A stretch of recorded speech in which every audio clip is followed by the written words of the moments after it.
Bismillahirrahmanirrahim. Assalamualaikum warahmatullahi wabarakatuh. Waalaikumsalam warahmatullahi wabarakatuh. Alhamdulillahi hamdan katsiran thayyiban mubarakan fihi kama yuhibbu rabbuna wa yardah. Asyhadu an la ilaha illallah wahdahu la Allahumma anfa'na bima 'allamtana wa 'allimna ma yanfa'una wa zidna 'ilma. Ikhwani fid din, rahimani wa rahimakumullah. Puji syukur kehadirat Allah tabaraka wa taala yang masih memberikan kepada kita kesempatan untuk meraih banyak daripada pahala amal soleh. Salah satunya adalah dengan belajar dan mengajarkan ilmu syar'i. Di dalam hadis Nabi SAW mengutuk habis-habisan dunia beserta isinya, dan hadis ini sangat familiar sekali. Dalam ucapan Nabi SAW, Nabi SAW bersabda, "Ad-dunya mal'unatun wa mal'unun ma fiha."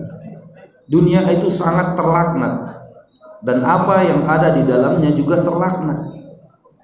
Antum bisa melihat banyak sekali isi dunia ini.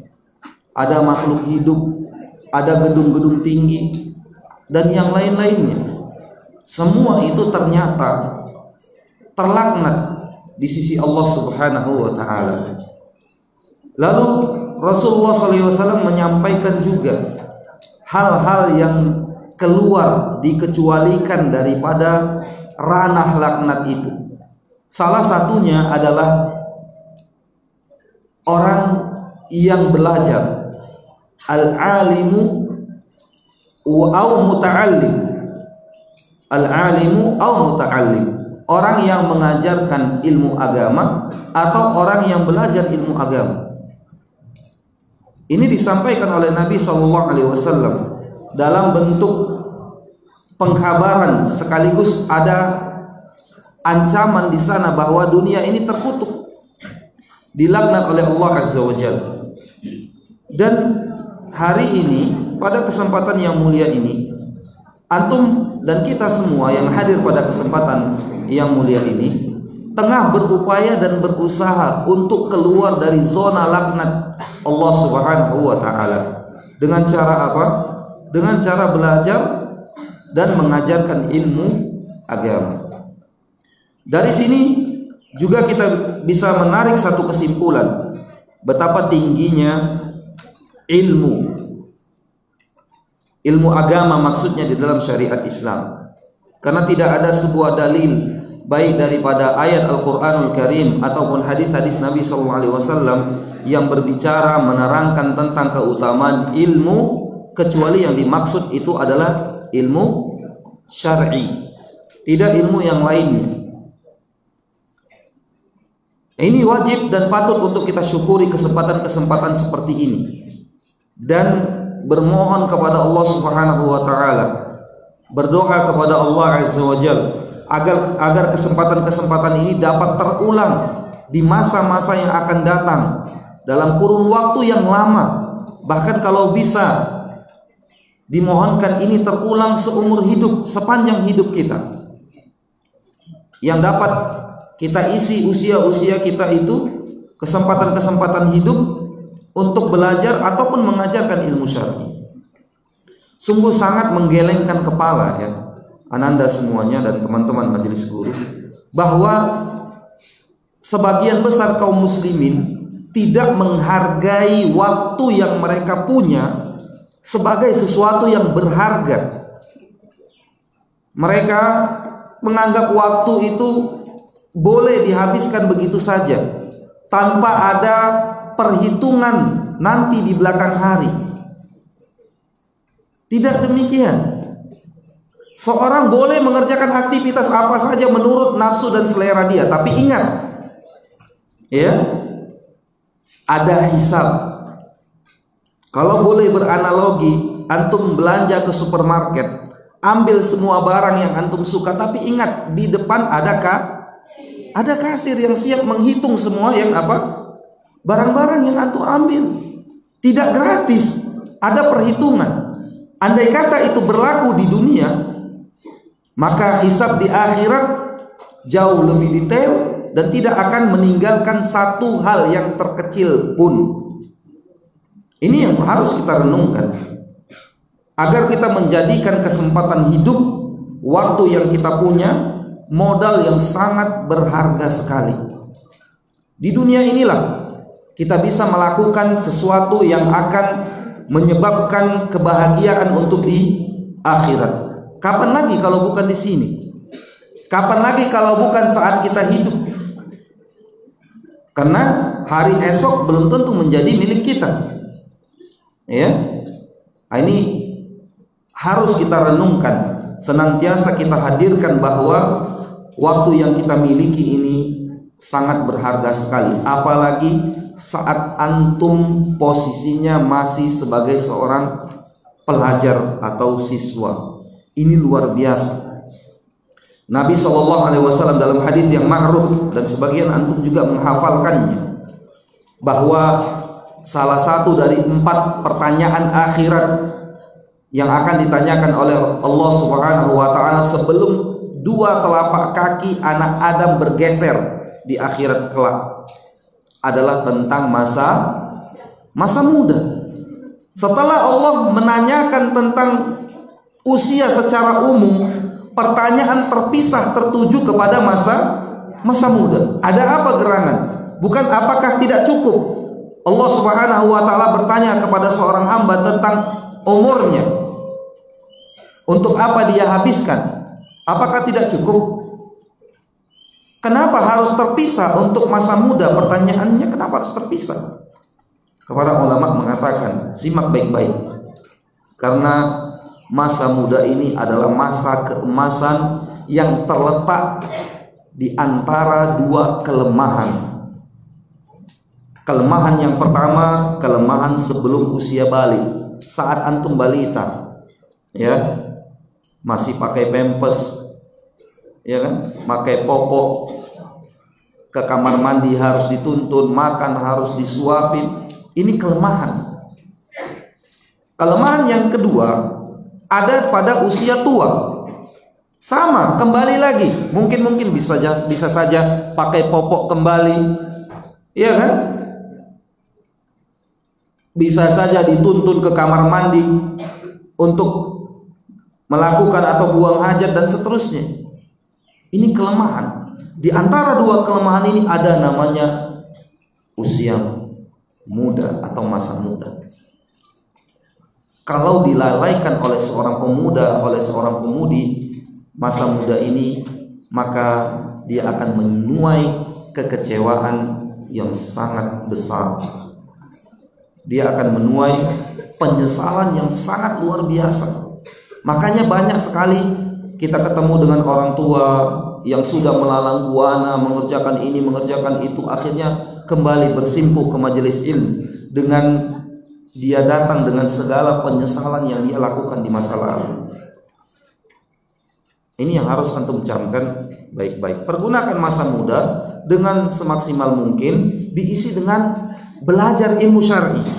Nah, Imam Ahmad rahimahullah pernah mengatakan, al-ilmu la ya'diluhu syai' idza sahhatin niyyah atau liman sahhat niyyatuh. Ilmu agama itu tidak ada bandingannya, tidak ada yang mengunggulinya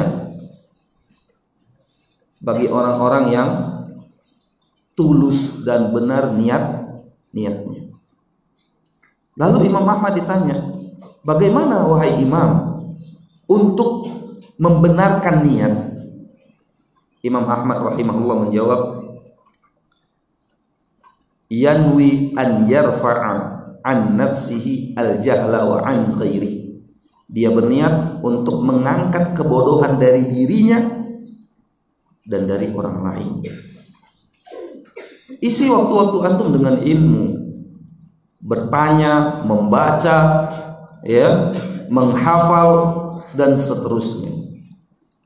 Kalau tidak sekarang ananda semuanya, kapan lagi? Antum jangan pernah menghayal nanti di waktu tua, di waktu sudah dewasa sudah matang baru akan belajar sebanyak-banyaknya, itu hanya taswif semata. Kata-kata saufa aqra, saufa ahfad, saufa itu namanya taswif dari syaitan. Ya. Jangan mengundur-undur sebuah kebaikan kalau kita mampu untuk melakukannya. Kalau tidak, maka waktu undur-undur itu, ya, kata mengundur-undur itu akan ditunggangi syaitan. Tidak akan pernah terjadi. Menuntut ilmu tidak akan terjadi, beribadah tidak akan terjadi. Kenapa? Karena sudah ditunggangi oleh syaitan. Dipalingkan ke arah lain. Antum lihat, nanti pulang sekolah, enggak usah lama-lama, enggak mesti besok pekan depan pulang sekolah. Lihat sekeliling antum ketika ingin pulang ke rumah, betapa banyak anak-anak yang seusia antum, ya, di tangannya ada sebatang rokok, bahkan ada yang mohon maaf ngelem, bahkan mohon maaf narkoba. Kenapa itu semua bisa terjadi? Karena mereka menyia-nyiakan masa muda. Mereka gak ngerti harga sebuah masa muda itu seberapa besar. Gak ngerti mereka, ya. Dan betapa banyak, sekali lagi saya katakan, orang-orang yang menyesali masa mudanya. Apa boleh buat? Di masa tua dia baru belajar agama, disampaikan kepadanya 4 baris, yang hafal, yang ingat dia cuma 1 huruf. Apa boleh buat? Sementara di usia muda antum bisa mendapatkan manfaat yang banyak. Kalau disampaikan kepada antum 1 lembar, maka antum bisa menghafal 1 lembar atau memahami 1 lembar itu, atau mungkin 98%, ya. Sangat kuat daya dan kemampuan fisik, kemampuan otak, kemampuan yang lainnya di usia muda. Karena dia berada di antara 2 kelemahan, usia yang sangat produktif sekali. Disinilah penentuan untuk masa tua. Karena orang mengatakan masa tua itu adalah cerminan dari masa muda. Kalau masa mudanya baik, insya Allah masa tuanya akan baik. Walau ada orang-orang tertentu yang Allah berikan hidayah, ketika dia menghabiskan masa mudanya dengan penuh gelap gulita, di masa tuanya Allah berikan hidayah kepada agama, kepada jalan yang lurus, dan dia memperbaiki masa tuanya itu. Sebagaimana sebuah kisah yang disampaikan oleh atau yang dialami oleh Al-Fudail bin Iyad bersama kakek yang berumur 60 tahun atau lebih. Ketika Al-Fudail bin Iyad bertanya kepada sang kakek, "Wahai kakek, berapakah usia Anda?" Kakek ini menjawab, "Usia saya sekarang kurang lebih 60 tahun." Al-Fudail bin Iyad mengatakan, "Bersyukurlah Anda telah panjang perjalanannya menuju Allah Subhanahu wa taala." Artinya apa? Telah diberikan usia yang lama untuk beribadah. Tapi apa jawab sang kakek? Sang kakek istarja. Apa makna istarja? Yaqul inna lillahi wa inna ilaihi raji'un. Ucapan Al-Fudail bin Iyad dianggapnya sebagai sebuah musibah. Yang mengagetkan Al-Fudail bin Iyad rahimahullah lalu berkata, "Limadza taqul hadza? Ata'rifu ma'naha?" Apakah Anda sadar dan memahami makna dan tafsiran daripada kalimatul istirja? Maknanya adalah setiap kita semua punya Allah Subhanahu wa taala, milik Allah Jalla wa ala, dan kita semua akan kembali kepada Allah Tabaraka wa taala. Dan orang yang kembali pasti akan ditanya dari mana dia, akan ditanya apa yang dia buat selama ini. Dan orang yang ditanya akan dimintai jawaban, dan orang yang dimintai jawaban hendaknya dia menyiapkan jawabannya. Kakek ini kebingungan, apa yang harus saya buat? Usia sudah tua. Kata Al-Fudail bin Iyad, "Ahsin fi ma baqi." Perbaiki olehmu apa yang tersisa. Perbaiki olehmu sisa-sisa usiamu. Jika kau perbaiki sisa usiamu dengan mengisinya dengan ibadah salat, puasa dan yang lainnya, tilawatul Quran, menuntut ilmu dan yang lainnya, maka yaghfirullahu laka ma qad madha wa ma baqi. Insyaallah Allah akan ampuni kesalahanmu yang berlalu dan yang akan datang. Jika seandainya engkau menyia-nyiakan waktu yang tersisa di masa yang akan datang, sisa-sisa usiamu engkau sia-siakan, maka ukhidta bima baqi atau fima baqi, maka atau engkau akan diadab oleh Allah Subhanahu wa taala terhadap sisa-sisa usiamu itu, wa fima madha, dan juga waktu-waktu yang telah kau habiskan. Intinya, ikhwani fiddin rahimani wa rahimakumullah, waktu, masa, zaman adalah modal dasar kita untuk memperbaiki diri. Satu penyesalan yang pertama kali diselesaikan oleh ahlul qubur adalah ketika mereka mengatakan Rabbirji'un la'alli a'malu salihah. Ya Allah, kembalikanlah diriku ke dunia karena aku ingin la'alli a'malu salihah, aku ingin sekali beramal saleh. Dia tidak mengatakan aku ingin mengendarai kendaraanku yang super mewah, menempati rumahku yang super megah. Tidak. La'alli a'malu salihah. Ini penyesalan pertama penghuni kubur. Maka ketika kita tahu bocoran-bocoran penyesalan seperti ini diceritakan dalam Al-Qur'anul Karim, disampaikan oleh Nabi SAW dalam hadis-hadis yang sahih tentang pertanyaan-pertanyaan di alam barzakh, tidakkah cukup bocoran-bocoran ini memotivasi kita untuk belajar agama, terutama belajar akidah yang benar? Tidakkah ini cukup? Ya, ini pertanyaan yang harus kita hadirkan di dalam benak kita masing-masing. Kemudian salawat dan salam tentunya kita tetap tujukan kepada Rasul kita yang mulia dan Nabi kita tercinta Muhammad bin Abdullah alaihi afdhalus salati wa atammu taslim.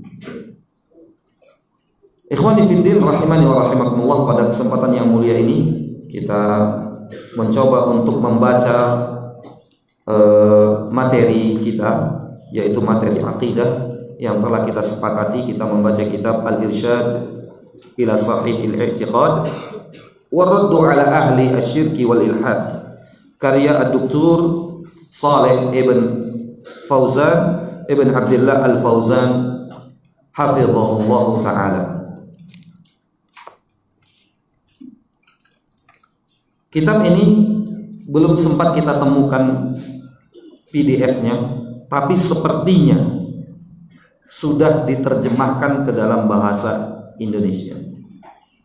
Mudah-mudahan ada teman-teman yang bersedia nanti untuk mendownload PDF daripada kitab ini sehingga menambah manfaat untuk kita semua, ya. Apalagi untuk adik-adik pelajar, setidaknya ada 1 atau 2 kosakata bahasa Arab yang mereka dapatkan ketika kitab ini dibacakan kemudian diterjemahkan, ya, menambah khazanah pokep antum mufrodat agar antum semua mudah untuk praktek bahasa Arab.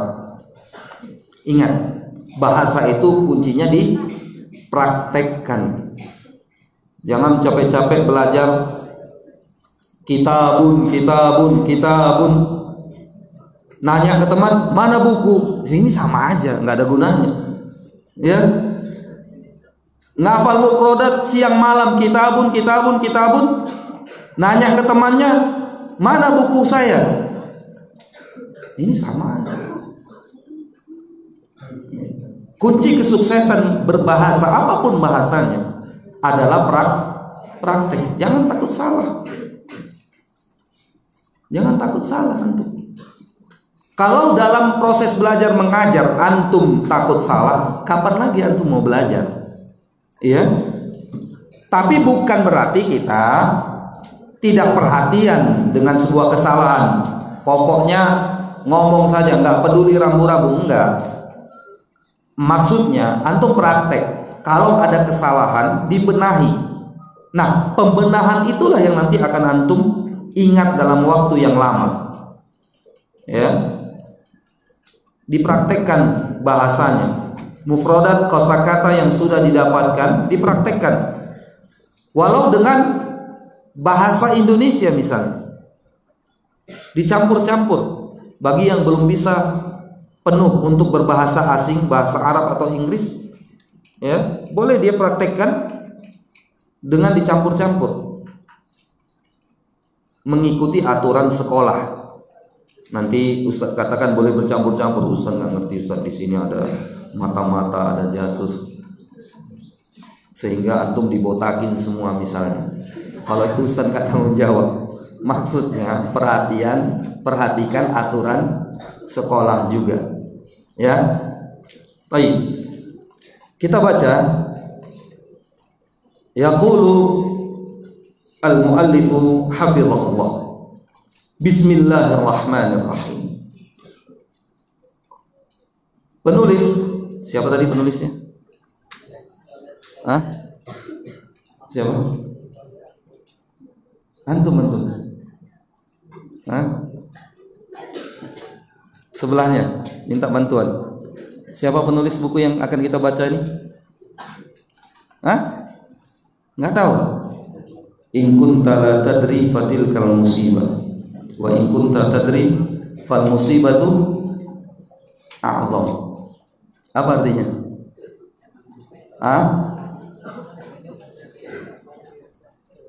Kalau engkau tahu maka itu musibah. Wa in kunta la tadri, apabila engkau tidak tahu itu adalah musibah. Kalau kau tahu, musibahnya lebih besar. Kenapa? Karena dia ngantuk tadi. Kalau dia jawab serampangan, musibah. Ya. Perhatikan baik-baik. Ya. Perhatikan baik-baik. Kitab ini ditulis oleh Syekh Shalih Al-Fauzan, hafizahullah wa waffaqah. Siapa tadi? Shalih Al-Fauzan, hafizahullah. Beliau mengatakan dalam kitab Al-Irsyad ila Sahihil I'tiqad wa Raddi ala ahli syirki wal ilhad. Bismillahirrahmanirrahim. Memulai kitab ini dengan ucapan basmalah. Kalau kata basmalah berarti komplit. Bismillahirrahmanirrahim. Kalau tasmiyah itu hanya sebatas ucapan bismillah saja. Kalau mau makan, yang kita baca basmalah atau tasmiyah?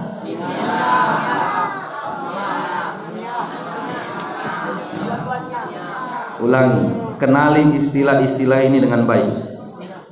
Ya. Kalau ingin makan, yang kita baca basmalah atau tasmiyah? Tasmiyah.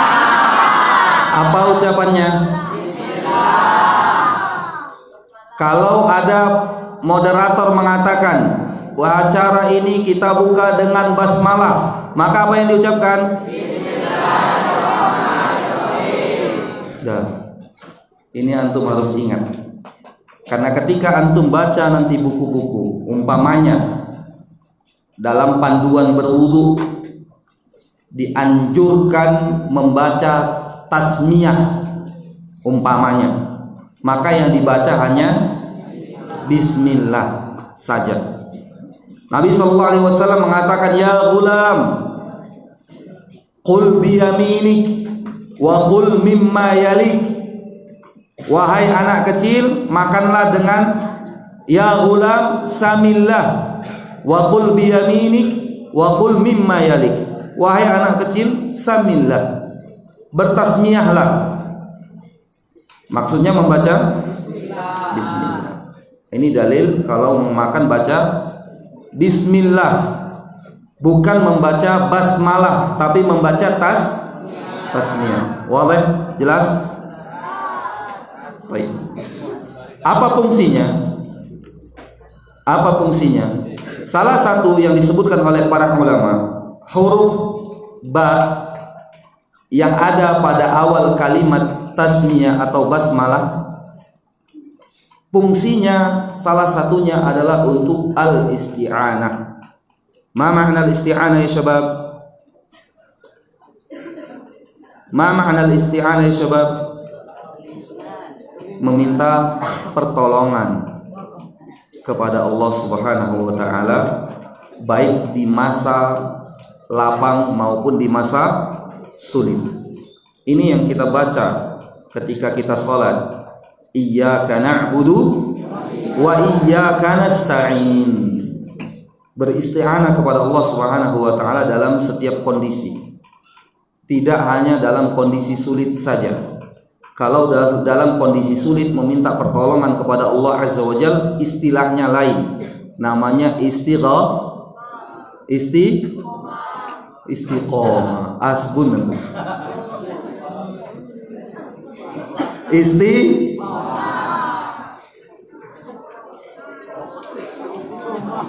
Nah, catat baik-baik istilah-istilah yang Ustaz sampaikan.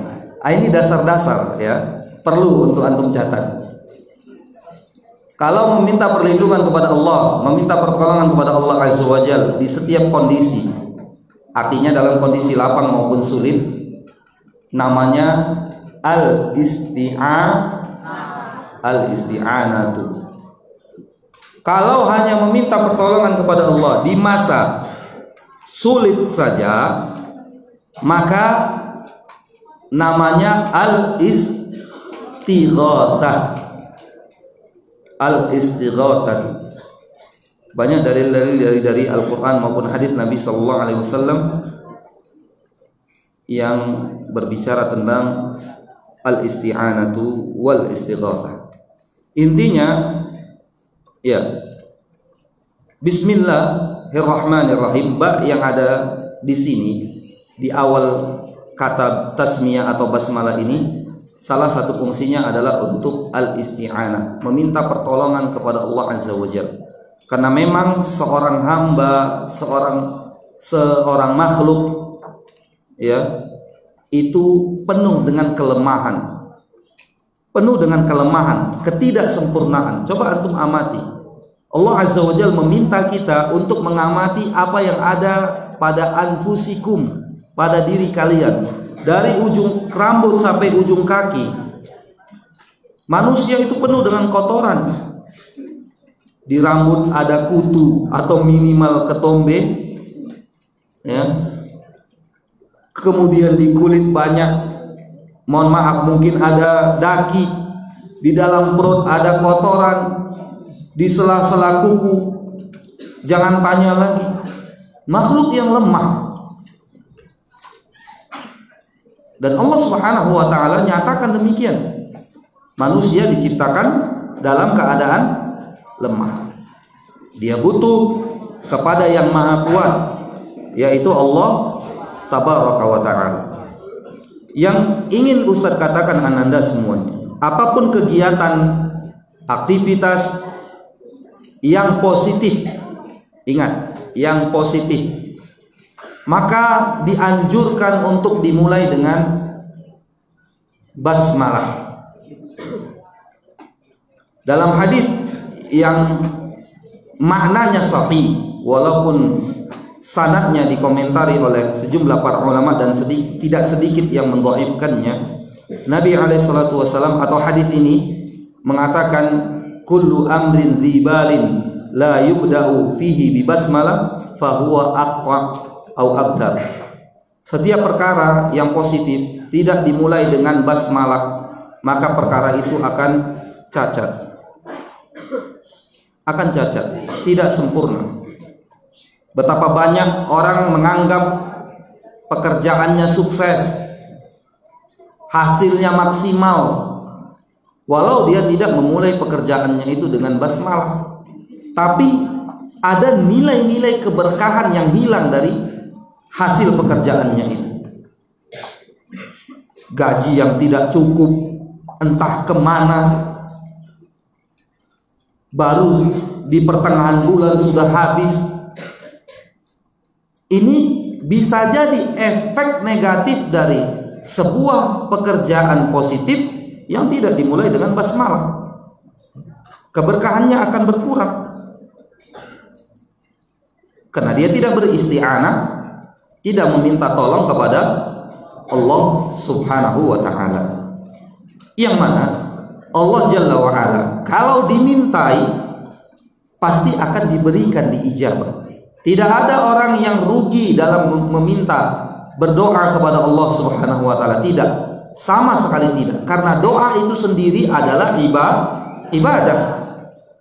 Bahkan setiap puncak daripada semua ibadah yang kita lakukan, apapun bentuknya, baik ucapan maupun perbuatan.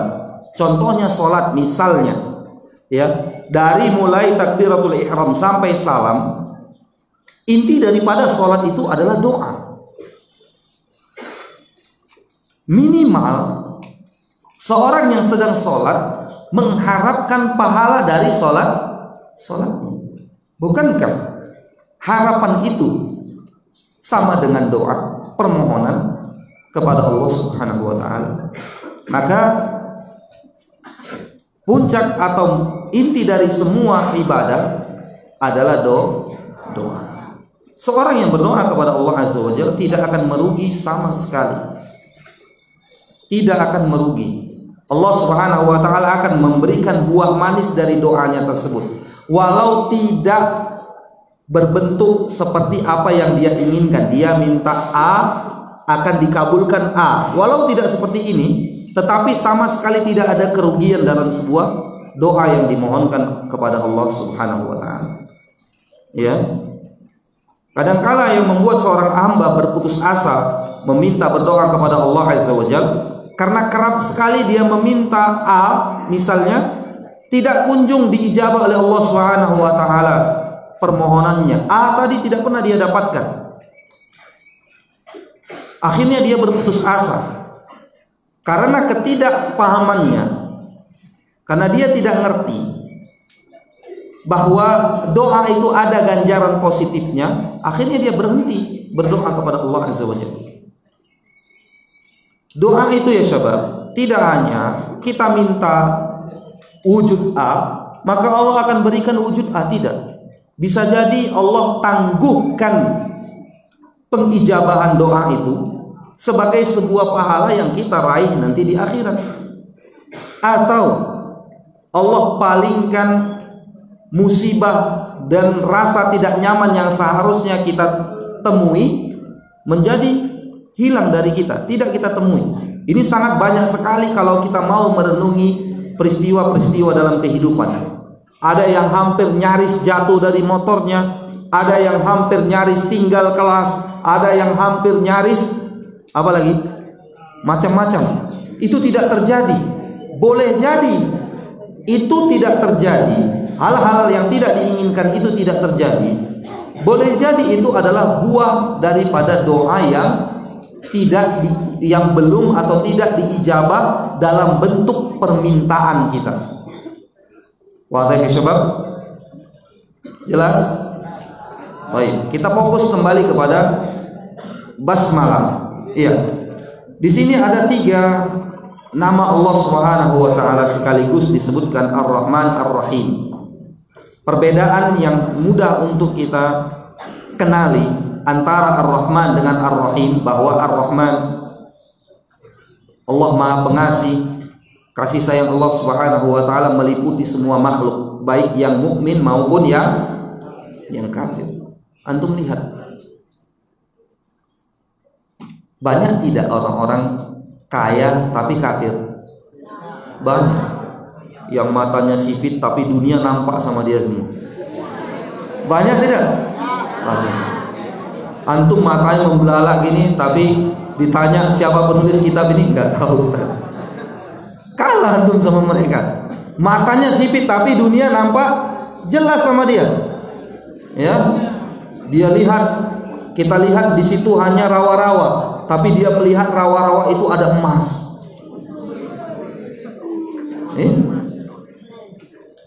Dia kaya, tapi kafir.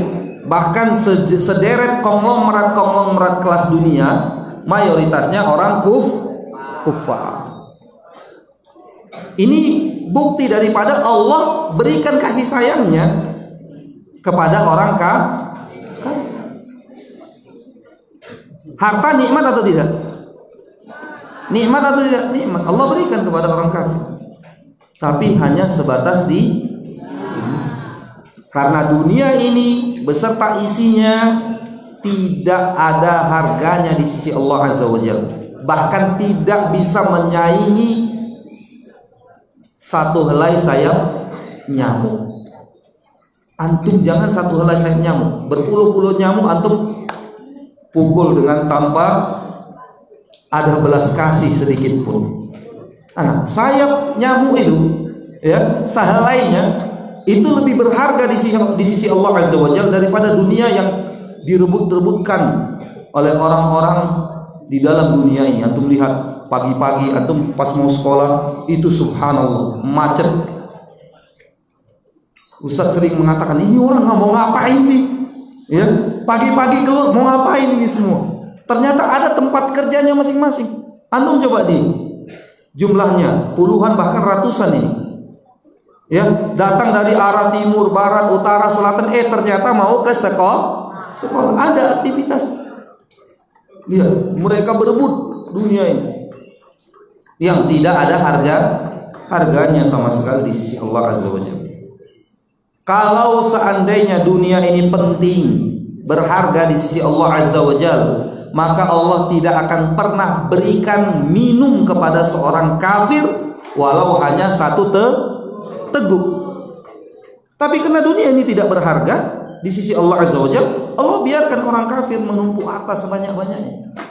Ya, bahkan menjadi konglomerat kelas dunia. Tapi Ar-Rahim, kasih sayang Allah yang keluar dari nama Ar-Rahim tidak dirasakan oleh orang kufar. Wa kana bil mu'minina rahima. Allah Azza wa Jalla mengatakan Allah itu sangat sayang dengan orang-orang beriman. Karena iman tidak bisa dibandingkan dengan kufur. Iman adalah asas diterimanya sebuah kebaikan, sebuah amal soleh.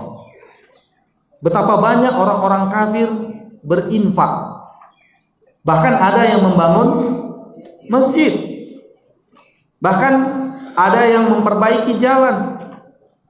Di sisi Allah Azza wa Jalla itu tidak diterima. Kenapa? Karena syarat diterimanya sebuah amal ibadah dari pelakunya itu harus beriman. Kalau syarat mutlak diterimanya ibadah apa?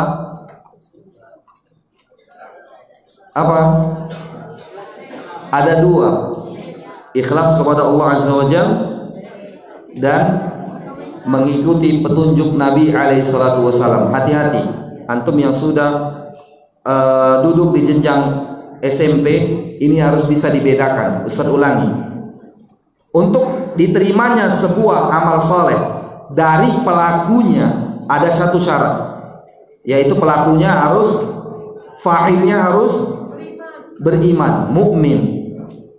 Untuk amal ibadahnya agar diterima ada dua syarat mutlak, yaitu yang pertama ikhlas kepada Allah Azza wa Jalla, dan yang kedua mengikuti petunjuk Nabi Sallallahu Alaihi Wasallam dalam ibadah itu. Ya, ikhwani fiddin rahimani wa rahimakumullah. Ada berapa menit lagi Ustaz? Habis 2 menit lagi. Ini cukup lucu ya. Apa materi kajian hari Kamis tentang bismillah? Enggak apa-apa. Yang penting antum dapat manfaat. Ya, dapat manfaat dari apa yang kita sampaikan tadi. Judulnya hanya bismillah. Jangan ditambah. Judulnya bismillah. Ya, kita simpulkan materi hari ini. Pertama tadi Ustaz menyampaikan tentang apa? Tentang apa?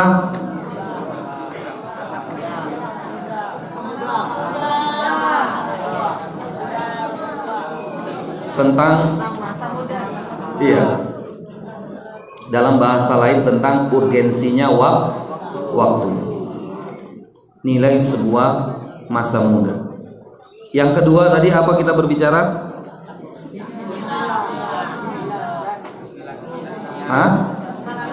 Iya, perbedaan tasmiyah dengan basmalah. Yang ketiga, al-isti'anatu wal istighatsah. Yang keempat,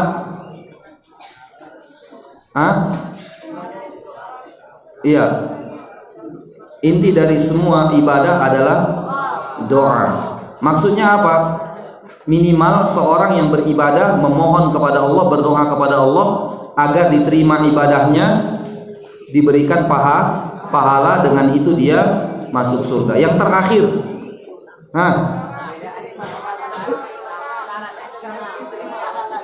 sebelum terakhir lah, perbedaan antara Ar-Rahman Ar-Rahim. Antum catat baik-baik. Kalau Ustaz ingat, pekan depan akan ditanya. Ya, istilah-istilah dasar seperti ini jangan terlewatkan dari seorang penuntut ilmu, sehingga kalau dia baca buku dia tidak kebingungan. Ya, tidak kebingungan saat menyembelih misalnya, ini kemarin baca buku fikih tasmiyah atau basmalah ya, bingung dia. Udah lantak saja Bismillahirrahmanirrahim, padahal yang diminta hanya tasmiyah saja. Terjadi kesalahan. Ya.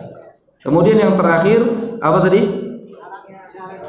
Syarat seorang yang beramal, yang beribadah harus mukmin. Ya. Karena Allah Subhanahu wa taala bertanya, "Ma salakakum fi saqar?" Qalu lam naku minal musallin ila akhiril ayat. Ditanya, apa yang menyebabkan kalian masuk neraka saqar? Mereka mengatakan kami tidak sholat. Ya Allah. Ini menunjukkan bahwa orang kufar dimintai untuk menjalankan syariat, tetapi ketika mereka menjalankan syariat dan diterima dari mereka amal ibadahnya, harus beriman. Kemudian syarat diterimanya amal soleh ada dua syarat mutlaknya, yaitu apa? Ikhlas. Ikhlas apa? Lillahi ta'ala. Kemudian mengikuti petunjuk Nabi SAW dalam ibadah tersebut. Ini tidak bisa ditawar lagi, harga mati ya, syarat diterimanya sebuah amal soleh. Hadza wa sallallahu ala nabiyyina Muhammad wa ala alihi wa sahbihi ajma'in. Wallahu ta'ala alam. Kita tutup. Subhanaka Allahumma bihamdika asyhadu an la ilaha illa anta astaghfiruka wa atubu ilaik. Wa akhiru da'wana anil hamdulillahi rabbil alamin. Wassalamu alaikum warahmatullahi wabarakatuh.